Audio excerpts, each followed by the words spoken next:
శ్రీనివాస్ గారు ఎక్కువగా సినిమా డైలాగులతో మాట్లాడుతూ ఉంటారు. సినిమాలు ఎక్కువగా చూస్తారా? జీవిత సత్యాలు కదా ఇవన్నీ. సో సినిమాలు ఎక్కువగా ఇష్టపడతారు అయితే. చూస్తాను. జూనియర్ ఎన్టీఆర్ సినిమా థియేటర్కి వెళ్ళి మరీ చూస్తాను. ఓకే. సో ఫేవరెట్ హీరో పెద్ద ఎన్టీఆర్ అంటే నాకు ఇష్టం.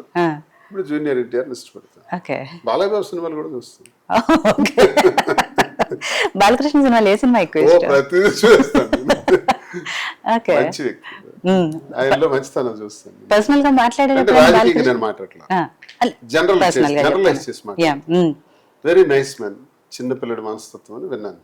ఓకే. ఎప్పుడైనా కలిసారా, మాట్లాడారా బాలకృష్ణ గారితో? ఎప్పుడు? మంచి వ్యక్తి అని విన్నాను. ఆయన సినిమాలు చూస్తాను. మరి ఆ తండ్రి గారు ఇది కదా చూస్తాను. ఓకే. ఆయన తోడు టీవీలోనే, ఇంట్లో హోమ్ థియేటర్లోనే చూసేస్తాను మిస్ అయితే. ఓకే. సో రాజధాని ప్రస్తుతం అమరావతి ఏదైతే ఉందో ఆంధ్రప్రదేశ్లో 2.0 నడుస్తోంది. ఇక అభివృద్ధి వేగంగా నడుస్తుంది. ఈ 5 ఏళ్ల కాలంలో, అంటే వైసీపీ ప్రభుత్వం 5 ఏళ్ల కాలంలో ఆంధ్రప్రదేశ్ ఒక 10 ఏళ్ళు వెనక్కి వెళ్ళిపోయింది కాబట్టి ఇప్పుడు దాన్ని మేము ముందుకు తీసుకురావాలనే దాంతో చేస్తున్నాము. ఇక అభివృద్ధి పదాన్ని దూసుకుపోతుంది ఆంధ్రప్రదేశ్ అని చెప్తున్నారు టీడీపీ నాయకులు. ఏం చెప్తారు? అమరావతి పేరుతోనే 2014 నుంచి 19 వరకు రాష్ట్రాన్ని సర్వనాశనం చేశారు. మళ్ళీ ఇప్పుడు అమరావతి సబ్జెక్ట్ ఎత్తుకుంటా మళ్ళీ ఇప్పుడు ఆల్రెడీ 51,000 ఎకరాలు ఎంతో ఎక్వైర్ చేసి ఉంచారు. అది చాలక మరి ఇప్పుడు ఒక 40,000. దేనికండి ఇవన్నీ? ఎయిర్పోర్ట్కి 6,000 ఎకరాలు, 7,000 ఎకరాలు. భారతదేశంలో ఏ ఎయిర్పోర్ట్కి కూడా 4,000 ఎకరాలు మించిలేవే. ముంబైలో కూడా 2,800 ఎకరాలే ఉంది. హైదరాబాద్ శంషాబాద్ కూడా 3,000 ఎకరాల లోపే ఉంది. ఎందుకు వేల కొద్ది ఎకరాలు? ఎందుకు ఈ తెలంగాణలో కేసీఆర్ గారు నిర్మాణం చేశారు, ఎంత టైం తీసుకున్నారు? ఎంత ల్యాండ్లో కట్టారు? అసెంబ్లీ నిర్మాణం అన్నది, సెక్రటేరియట్ నిర్మాణం అన్నది. ఎందుకు దీనికి స్టోరీలు అండి? ఎందుకు ఈ కర్మ ఏంటి నాకు అర్థం కావట్లేదు. మళ్ళీ ఇప్పుడు కొత్త సబ్జెక్ట్ ఇప్పుడు బాగా రాష్ట్రంలో టాపిక్ నడుస్తుంది అంటే మళ్ళీ భూసేకరణ. ఎవడండి భూమి ఇస్తాడు? మీ భూమి మీరు ఎందుకు ఇస్తారండి నాకు? మీ దగ్గర ఎకరా భూమి ఉంది, మీరేమో ఒక 20 సెంట్స్ 30 సెంట్స్ కోసం ఎకరా భూమి ఇచ్చేస్తారా? ఏంటిది? ఈ మోసం ఏంటి? మీరు డెవలప్ చేస్తారన్న నమ్మకం ఏంటి? నేను అది రేపు డెవలప్ చేసి మీకు అందజేయగలనన్న నమ్మకం ఏంటి? అందజేసిన తర్వాత దానికి విలువ ఉంటుందన్న నమ్మకం ఏంటి? క్యాపిటల్ అంటే ఏంటి? దానివల్ల ఏమైనా మార్కెట్ పెరిగిపోద్దా? క్యాపిటల్ వల్ల క్యాపిటల్కి దీనికి సంబంధం లేదు. మన మార్కెట్కి, ప్రాంతం అభివృద్ధికి కూడా. హైదరాబాద్లో క్యాపిటల్ ఉంది, క్యాపిటల్కి హైదరాబాద్ అభివృద్ధికి సంబంధం ఏంటి? ముంబై నగరంలో ఏదీ లేదు, అక్కడ పెద్ద ఫినాన్షియల్ సెంటర్ అది. అక్కడ ఎందుకు అది అంత డెవలప్ అయింది ముంబై? అసలు ఏంటి సంబంధాలు ఏంటి? దానికి అనవసరం ఊరికి ఎందుకు?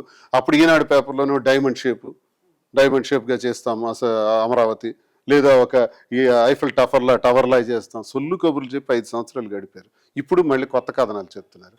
ఈనాడులోనేమో 5,000 ఎకరాలు కావాలంటాడు ఎయిర్పోర్ట్కి, ఆంధ్రజ్యోతిలోనేమో 9,000 ఎకరాలు కావాలంటాడు. ఏంటి మీ నిర్ణయాలు? అసలు మీరెవరు చెప్పేయడానికి? ఇప్పుడు భావనపాడు పోర్టు తీసుకుందాం. భావనపాడు పోర్టుకి అచ్చెన్నాయుడు నేతృత్వంలో 15,000 ఎకరాలు భూమి సేకరించారు. భావనపాడు పోర్టు అనేది శ్రీకాకుళంలో 60 సంవత్సరాల నాటి కళ, ఇందిరాగాంధీ దగ్గర నుంచి వస్తుంది. నేను అడిగాను అప్పుడు 15,000 ఎకరాలు పోర్టుకి ఎందుకు అని. ల్యాండ్ సేకరణ, ల్యాండ్ బ్యాంక్ ఉండాలి. 12,000 ఎకరాలు ఏం చేస్తారు? పోర్టుకి అవసరమైంది అంత. ఏ పోర్టుకి 12,000 కొద్ది ఎకరాలు ఉన్నాయి దేశంలో? నాకు చూపించండి. ఏ పోర్టు చూసుకున్నా 2-3 ఎకరాలకు మించి ఎక్కువ ఎక్కడా లేదు. మీకెందుకు 15,000 ఎకరాలు? 15,000 ఎకరాలు భూ కబ్జా చేయడానికి ప్లాన్ చేశారు. అక్కడతో మేము పెద్ద యుద్ధమే చేసాం, ఆపాం. మా గవర్నమెంట్ వచ్చింది. 23వ సంవత్సరంలో జగన్మోహన్ రెడ్డి గారు వచ్చి భావనపాడు పోర్టు వల్ల చాలా గ్రామాలు పోతున్నాయి, మూలపేటలో పెడదామని నిర్ణయించి శంకుస్థాపన చేశారు. April 19. 1 yearలో షిప్ తెస్తామన్నాం. అదే అచ్చెన్నాయుడు శంకుస్థాపనలకే పరిమితం అన్నాడు. షిప్ తెచ్చాం, చూపించాం. 70% జగన్మోహన్ రెడ్డి గారు తన హయాంలోనే పూర్తి చేశారు పోర్టు, మూలపేట పోర్టుని.